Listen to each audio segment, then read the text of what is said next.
ebamugulako emisango gino wammanga egy'okukozesa obubi emitimbagano, egy'okukuma omuliro mu bantu, okusosola mu mawanga gy'emisango egibadde givunaanibwa jakana nadduli abadde tannagiwona. Yaweebwa beyiro ng'ennaku z'omwezi 21 yawambibwa ng'ennaku z'omwezi 5 ndowooza obala space eri awo.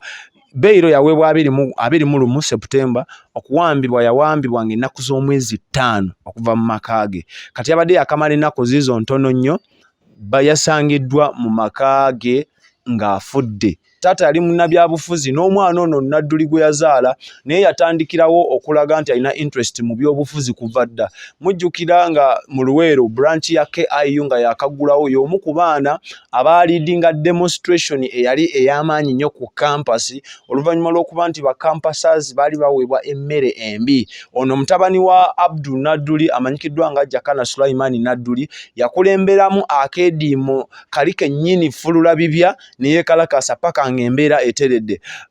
Ono Sulaiman Jakana Nadduli naye abadde mu kusooka okutandika ebyobufuzi bye yabitandikira mu kibiina kya NRM. Mujjukira mu mwaka gwa 2016 yavaayo ng'ayagala kifo okubeera MP w'abavubuka mu Buganda era yagira ku pate ya NRM naye era tebyatambula bulungi. Jakana Sulaiman Nadduli afiiridde ku myaka egy'obukulu 37. Kati osobola obbalabalamu mu abalina calculator amangu n'oddayo emabega omwaka gwe yazaalibwa. Sulaiman Jakana Nadduli yazaalibwa omwami amanyikiddwa nga Hajji Abdul Nadduli. Hajji Abdul Nadduli musajja w'amaanyi nnyo mu byafaayo bya Uganda weewaawo ne mu kibiina ekya NRM. Export TV to the world. Export TV online channel eri ku YouTube, tekamu ekigambo Expo, subscribinga, bomala okusubscribinga, sharinga ne munno kamu asobola okalaba. Social media platforms ezenjawulo zonna kwetuli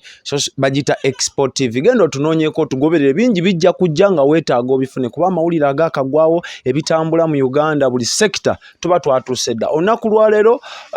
Uganda n'ensi yonna twakeredde mu kiyongobero oluvannyuma lw'okufa kwa mutabani wa Hajji Abdul Nadduli amanyikiddwa nga Jakana Sulaiman Nadduli. Yafudde ekiro ekyakeseza olunaku olwaleero leero Monday omwezi ogw'okumi 2023. Kitegeeza yafudde ekiro ekyakeseza leero ku Sunday ku makya, ku Sunday ekiro ng'obudde bukya n'afa. Tutambula ne bakadde baffe aba El Shaddai Money Service International bo bakola ku nsonga za ssente, batambuza ssente okuzijja mu nsonda ez'enjawulo okwotolola ensi eno yonna. Amakanda gaabwe amakulu gasangibwa mu nsi South Africa, basobola okukolera ku miwendo gyonna egisoboka. Ssente yonna oba ogitwalawa mu Uganda gifulumya, weekwate aba El Shaddai Money Service International. Kati tudde ku mukadde waffe Jakana Sulaiman Nadduli. Jakana Sulaiman Nadduli afiiridde ku myaka egy'obukulu 37. Kati osobola obbalabalamu mu abalina calculator amangu n'oddayo emabega omwaka gwe yazaalibwa. Sulaiman Jakana Nadduli yazaalibwa omwami amanyikiddwa nga Hajji Abdul Nadduli. Hajji Abdul Nadduli musajja w'amaanyi nnyo mu byafaayo bya Uganda weewaawo ne mu kibiina ekya NRM, National Resistance Movement, kubanga be bana abasajja abaatandikirawo ddala olutalo. Mwe abawulira simanyi golira simanyi wo, bano abasajja be bamu ku baagitandikawo mu myaka egy'edda nga Museveni ayingira olutalo olw'okununula obudde obwo yagamba nti anunula Uganda. Hajji Abdul Nadduli musajja w'amaanyi kuba yaweerezaako nga minisita without portfolio. Ndowooza yoyo minisita ow'ebigwa bitalaze. Yaweereza okuva ng'ennaku z'omwezi 6 omwezi ogwa Juni 2016 paka ng'ennaku z'omwezi 14 omwezi ogwa Desemba 2019 nga minisita mulamba mu gavumenti ya Museveni. Hajji Abdul Nadduli ono yennyini okumanya ali musajja w'amaanyi mu NRM n'eggwanga yasaavinganga LC5 oba chairperson wa district y'Oluweero okumala ebisanja 3 bweddu. Yagikulembera ebisanja 3 bweddu nga ye chairman era ku pate ya NRM. Kitegeeza musajja wa NRM nnyo. Yatandika ogikulembera mu mwaka gwa 1998. Tuli ku Hajji Abdul Nadduli taata wa Jakana Nadduli. N'aweereza mu mwaka gwa 2002 n'alondebwa. N'addamu n'alondebwa mu mwaka gwa 2011 nga ssentebe wa LC5 eya district Luweero. Kati omwaka gwa 2006 yasazibwamuko kyagambibwa nti ebitabo bye byali tebisaanidde era bw'atyo omusajja wattu n'agenda ng'awummula ebyobufuzi nadda ebbali neera nga bw'omanyi embwa ezaala mbwa taata yali munnabyabufuzi n'omwana ono nadduli gwe yazaala naye yatandikirawo okulaga nti alina interest mu byobufuzi kuva dda mujjukira nga mu Luweero branch ya KIU nga yakaggulawo y'omu ku baana abaalidinga demonstration eyali ey'amaanyi nnyo ku kampasi oluvannyuma lw'okuba nti ba campusers baali baweebwa emmere embi ono mutabani wa Abdul Nadduli amanyikiddwa nga Jakana Sulaiman Nadduli yakulemberamu akeediimo kali kennyini fulula bibya ne yeekalakaasa paka ng'embeera eteredde ono Sulaiman Jakana Nadduli naye abadde mu kusooka okutandika ebyobufuzi bye yabitandikira mu kibiina kya NRM mujjukira mu mwaka gwa 2016 yavaayo ng'ayagala kifo okubeera MP w'abavubuka mu Buganda era yagira ku pate ya NRM neera tebyatambula bulungi Nadduli ono kennyini yasomako by the way tosobola tuka ku campus nga tewasomako era tosobola kwesimbawo ku bwa MP nga tolina baluwa ya S6 tekikkirizibwa kimenya mateeka ga Uganda yasomako era abadde alina diguli namba Jakana Nadduli abadde alina diguli mu social work and social administration mubimanyi mu abasomako omwana ono abadde yakenkuka mu kalulu akawedde Jakana Nadduli ono Sulaiman yajja ne yeesimbawo yasooka n'agenda mu kamyufu k'NRM n'agezaako okulaba ng'afuna flaga pate ya kitaawe era pate mwe yakulira naye tebyatambula bulungi munnange oluvannyuma lw'okuba nti waaliwo omukyala eyali ow'amaanyi nnyo era yali minisita mu gavumenti ya Museveni mukyala Saida Bumba era n'atwala kaadi naye era Sulaiman Jakana Nadduli teyaggwamu maanyi era still yasigalawo n'ajja n'avuganya mu kalulu ako yadde akalulu ako mu lugendo lw'okwesimbamu kaalimu katemba mungi ku saidi ye kubanga mu kusooka yali agaaniddwa n'okwesimbawo ebigambo bingi byayogerwa kubanga Sulaiman Jakana Nadduli ku ID ye oba ndagamuntu kuliko amannya 3 ate bw'ogenda eri mu UNEB ku bipapula bye eby'obuyigirize birina amannya 2 Jakana Nadduli ku ndagamuntu n'ateekako Sulaiman Jakana Nadduli kati ne wabeerawo confusion nga bagamba oli mulala ono mulala paka oluvannyuma nnyo bwe baatuuka ku nzikiriziganya Jakana Nadduli nakkirizibwa ne yeesimbawo ku independent akalulu ako teyaperforminga bulungi of which kawangulwa omwana wa NUP amanyikiddwa nga Harani Mayanja Sebunya yakawangulira ku rate ya waggulu nnyo kuba yakuba minisita range ya bululu nga 10,200 Jakana Nadduli akalulu ako yafuna obululu 7 bwokka ne bwogenda mu electoral commission information eyo gyali kati bwe yawangula mu kalulu yasigala yafuuka babayita ba political activist bano abantu abavaayo ku mitimbagano ku social media ez'enjawulo nga bajja boogera ku nsonga ezigenda maaso mu ggwanga nga boogera ku byobufuzi boogera ku mawanga boogera ku bwakabaka ebintu ebigenda maaso mu ggwanga yatandika maanyi na nnyo era n'atandika okwogera nga activist mu mwaka gwa 2021 nga guwunzika yali asitudde olutalo Dekabusa ku mukulembeze wa NUP Robert Kyagulanyi Ssentamu bwe yavaayo n'akola statement eyamugiramu embooko za ku social media abaana ba social media ne mutandika okukuba Jakana Nadduli okwali ba bloggers ab'enjawulo bano bakina Kaye Wisdom akina yeekolera balumbuye n'abagwa mu kikula ng'ekyo yavaayo n'agamba nti Bobi Wine watunda struggle Jakana Nadduli yavaayo n'akyogera nti Bobi Wine yatunda struggle kyokka nga Jakana Nadduli yali wa NRM era okujja okwesimbawo yajja ne yeesimbawo ng'amaze okugwa mu kamyufu naye wanaavaayo agamba Bobi Wine yatunda struggle waliwo n'ekigambo by the show twagikolako wano ne Abe wano wennyini ku TV yaffe Expo yajja n'atunnyonnyola ekigambo abaana b'e Kamwokya kye mutera okukozesa nga kitegeeza omuntu omuyaaye nnyo atalina nansa n'avaayo ne bamulumba Jakana Nadduli naye teyazikiza yasigala akyayogera ku nsonga waliwo ne statement gye yakola balaganga nti ali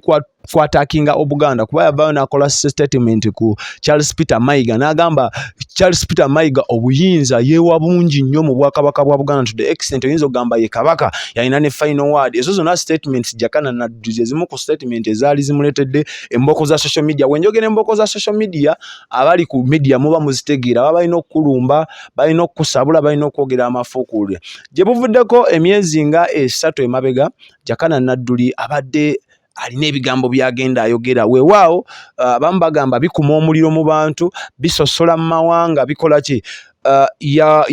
yavunaanibwa yawaabibwa naye nga tannawaabibwa yafuna akabenje dde kabusa akaali kamuse n'okumuta akabenje ako yakafunira mu mmotoka mwalimu ne mutabani we akabenje ako kaamuyisa bubi nnyo n'atwalibwa ne mu ddwaliro Ensambya Bobi Wine omu ku baamukyalira mu ddwaliro Ensambya ate ng'ali eri emabegako waaliwo obutakkaanya beekuba ne Bobi Wine ne ttiimu ye kaabe n'omubaka yennyini gwe baavuganya mu kalulu akamu ebeera bagita Nakaseke Central Alan Sebunye era naye yagenda n'amukyalirako mu ddwaliro Bobi Wine yagenda n'amukyalira n'amutwalira ne ku buyambi obutonotono oluvannyuma lw'akabenje naye Jakana Nadduli nga yakava mu ddwaliro bekapa ng'ali ewakaawe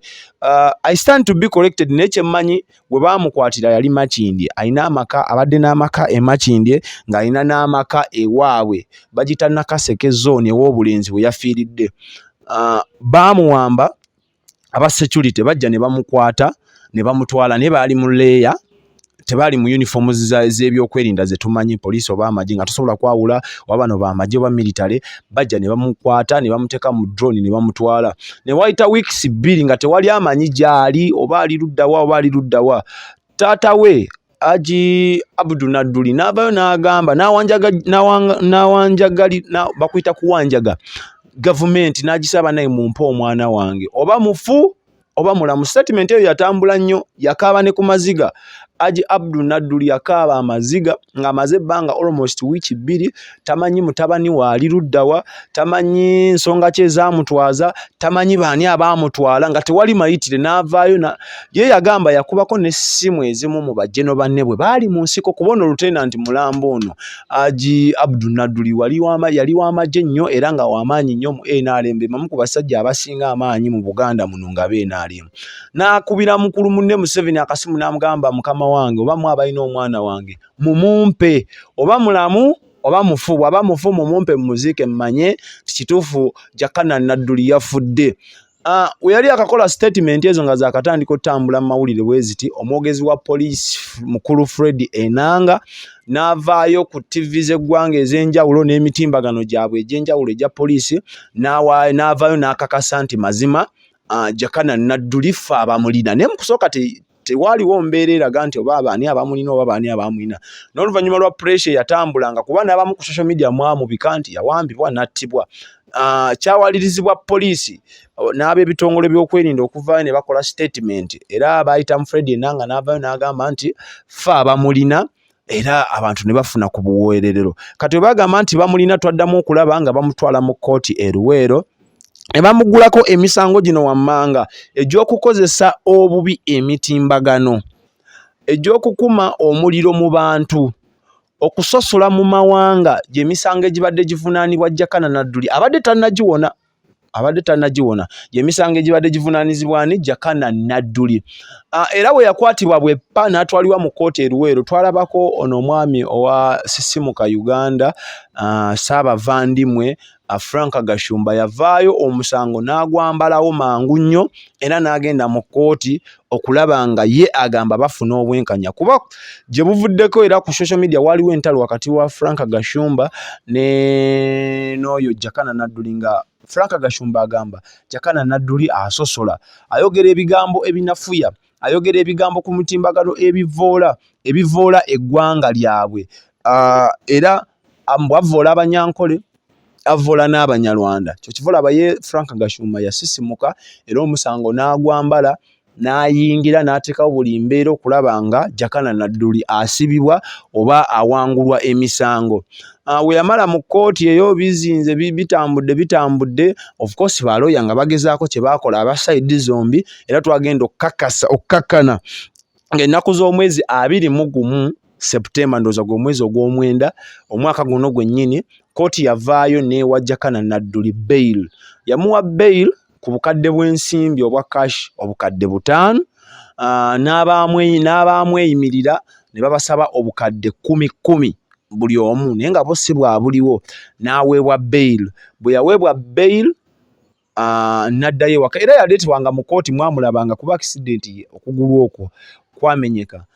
era yali nga mu kooti nga n'okugulu era yaleetebwanga mu kkomera nga mulaba muwanirire nga tasobola na kutambula. Kati bwe yaweebwa bail n'avaayo n'agenda ewaka mu kyalo ne batandika okumujjanjaba ng'ayogera bulungi, buli kimu kitambula bulungi, ayogerezeganya ate obudde obwo yaweebwa bail ng'ate ayogerezeganya bulungi nnyo ne bannaffe aba National Resistance Move,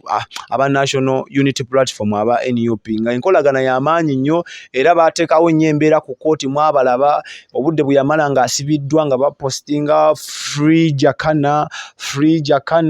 jakana is dead, kuviira ddala ku Secretariat mwami Lewis Lubongoya nga bapostinga bateekawo embeera paka we baamununula ne bamufuna ne bamutwala. Yabadde yakateebwa leero ennaku z'omwezi ziri 24 bwe tukoledde vidiyo eno, ennaku z'omwezi 24 yaweebwa bail ng'ennaku z'omwezi 21 yawambibwa ng'ennaku z'omwezi 5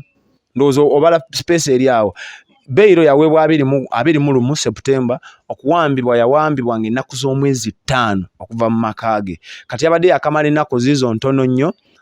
yasangiddwa mu maka ge ng'afudde. Yafudde mu kiro ekyakeseza Mande, yafudde ekintu ekitaategeerekese, buli omu ali awo yeebuuza yafudde ki. Naye nkuwa essuubi nti gwe ali ku Expo TV buli kimu, ensonga zino nga bwe tuzitandise tugenda zirondola from day one ne mu kuziika tunaba tusobodde. Gwe just weekuumireko, teekako notification bell, teekako ekidde buli vidiyo ejja tugenda kuwa buli kimu reports z'abasawo, ebyogerwa side zombi, okuva ewa taata, ebyogerwa okuva eri banne ab'oku mutimbagano, ebiva mu kooti. Emisango gye Jakana Nadduli abadde akyawera ennemba nagyo era ng'akyagenda nagyo mu maaso bukwaku nnyo ng'akyazunga nagyo, just baadde bamuwadde bail awoze ng'ava waka. So bamuziika leero, tugenda muziika leero e Luweero gyazaalibwa ewa taata we mu disitulikiti gye yava yennyini Kapeeka. Anti musiraamu, abaisiraamu mumanyi ebintu byaffe oba ebintu byammwe omuntu waafa takkirizibwa kukola ki, kusulawo. So ate afiiridde yennyini eyo yennyini, so agenda ziikibwa leero Luweero. Tubadde ku Jakana Sulaiman Nadduli, mutabani wa Abdul Nadduli. Kigambibwa nti Hajji Abdul Nadduli abaana be abasinga bonna abagenda baafa, abamu baafiira mu ntalo ezo ze baalimu, okutwalizaamu abadde asigaze omwana ng'ogu omu. Kyo kivolaba omwana ono abadde amuluma nnyo to the extent nti muzeeyi yatuuka n'okaaba n'akaaba, yayogera na bingi nnyo, yagamba twali mu lutalo, twalwana okuleeta gavumenti eno ne twesuubiza nti buli omu tontabaalanga sikutabaalanga, abaana bange. Yakaaba nnyo muzeeyi, yayogera bingi nnyo n'awanjaga, nagamba muzeeyi Museveni oli mukulu munnange, nkusaba mumpe omwana wange mba mwaba mulina, oba mufumu mumpe muziike. So tulindirire ebinaagenda mu maaso, ebinaatambula, gwe weekuumire just ku Expo TV, byonna tugenda kubikuwa muganda wange, kuba kamera we zivaana eno zigenda kuggwawo. Tugenda kweta n'abantu ab'enjawulo abasobola okubaako kye boogerako, aboogera ku bulamu bwa Jakana Nadduli, kuba abadde yafuuka, obulamu bwe bwali bwafuuka popular ng'abeera ku mitimbagano, era gye gyamuviiriddeko n'akabasa. Akabasa yakaguddemu Computer Misuse Act, etteeka mwaliwulidde, tujja libatemeratemeramu wano eno mulitegero leme kugwa mu nsobi. Expo TV ku mutimbagano tubeerako always, omwana soda mbeerangawo mu kamera, abagundi beeyama okunnyambaza omwezi guno gwonna, aba Ababet enkola zaabwe nnyangu nnyo, ng'oyagala okubeetinga nabo ng'olina akasimu k'amapeesa bwe kati, kyangu nnyo, nyiga star 10,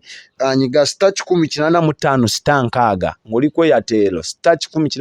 star 6 ng'oli ku Airtel osobole okubeetinga, owa MTN star 10 star 9 osobole okubeetinga. Kati mwabalina series nga ba Abe,